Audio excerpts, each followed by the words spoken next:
showers possible later on with highs in the mid-70s today. This is WHYY.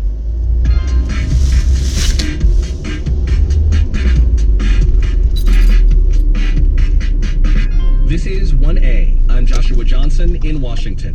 America has lost an evangelical icon. There are many reasons why I preach the gospel. One is because God called me to do it. He gave me orders to do it. That's enough right there.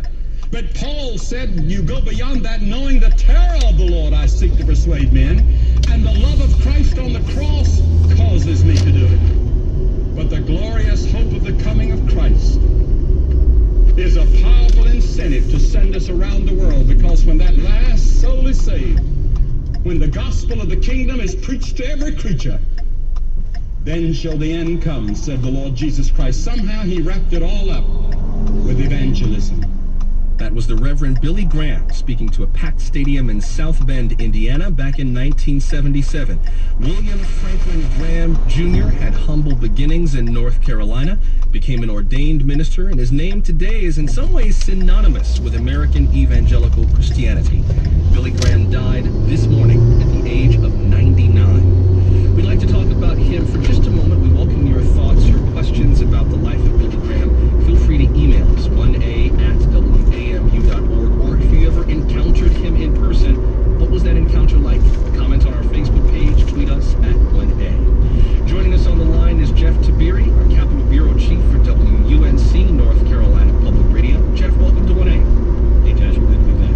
Also with us is Lori Maffley Kipp, a professor at the John C. Danforth Center on Religion and Politics at Washington University in St. Louis. Professor Kipp, welcome.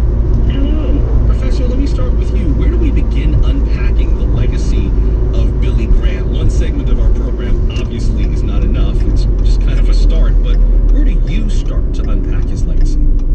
I think probably the best way to understand his influence in the 20th century was as the evangelical ambassador. Some people referred to him as the Protestant Pope, but he was an ambassador in the sense that he could reach out to conservative Protestants with his old-fashioned, old-timey gospel message, but could also reach out to more liberal Christians and even Catholics, which was unheard of in those days from the Protestant world, in terms of sort of bringing them into sort of social issues and reaching out around issues like race or just trying to preach a message of love. Jeff Tiberi, talk about how Billy Graham is being remembered in these hours after his passing in North Carolina. He passed away at his home in North Carolina, right?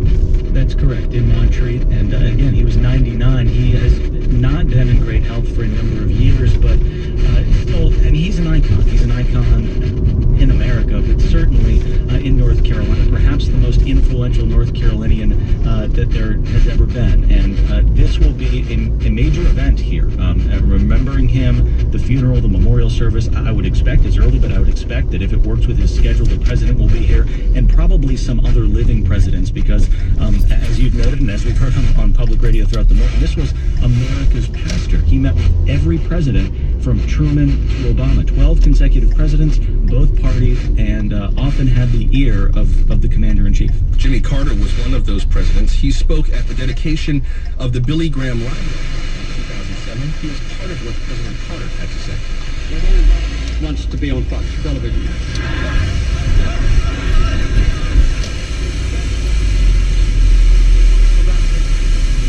The question was, who has been most influential in your spiritual life? And my response, and I'm reading it, Billy Graham. He was constantly broad-minded, forgiving, humble in his treatment of others. He has reached out equally for opportunities to serve God to all people, black or white, American or foreign, man or woman.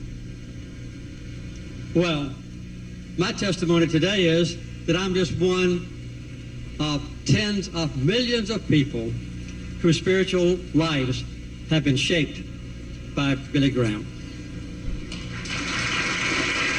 That's former President Jimmy Carter speaking at the dedication of the Billy Graham Library in 2007. Professor Maffly Kipp, what was it about Billy Graham that made him, as some people have called him, the pastor to presidents?